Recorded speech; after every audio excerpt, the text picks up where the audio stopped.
Good morning. This is the second tutorial to learn how to use the selection tools inside Photoshop. So let's open the software. Now we click a new file, okay? We select print, A4, landscape, 300 for resolution, and then click create. This is my file. I need to place an image as a background. So file in the top menu, place embedded. I selected this one and I click on place. Okay, to make it more visible, I just click in the top left here. Okay, I select the number, I delete the number, I put 30, okay, to change the zoom. Then I click on the corner, I keep press option button, okay, to change the dimension, and then I press enter. The same process we learned in the previous tutorial. Now, okay, in order to be sure that everything is working well, we need to transform this layer, okay, so I click on this layer here, into a raster image. So, layer, in the top menu, rasterize, smart object. That's fine.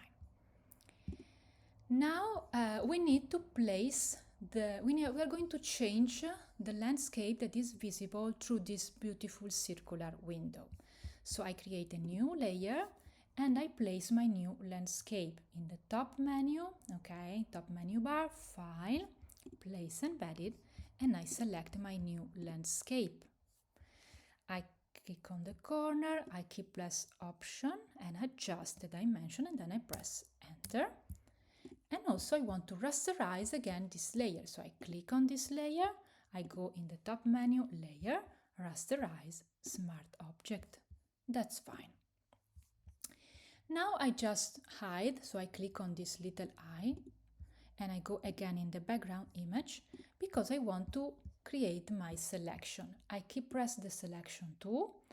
Instead of using the rectangular one, I use the ellipsis here because this is a circular window.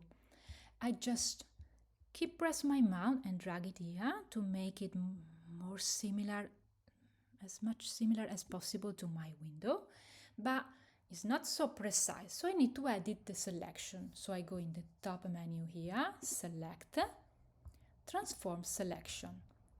Now I can edit the selection, I can move it around without cutting nothing.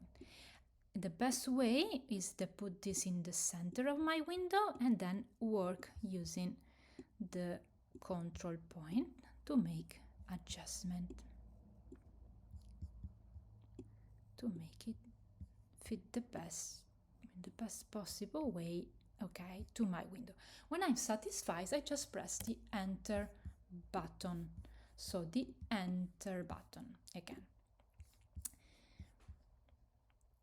If it has happened to me that the selection disappear, okay, we just click again on the instrument, so it will appear the last selection we did.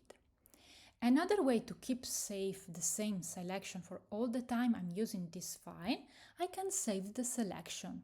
So I go in the top menu, select, save selection, and I give it a name, circular window, and then I save it. That's fine. Now I keep active the selection. I click on this new layer, okay, the layer with the, I'm inside this layer with the new landscape, and I click Command C, Command V. Now I just need to hide my previous layer and everything is fine.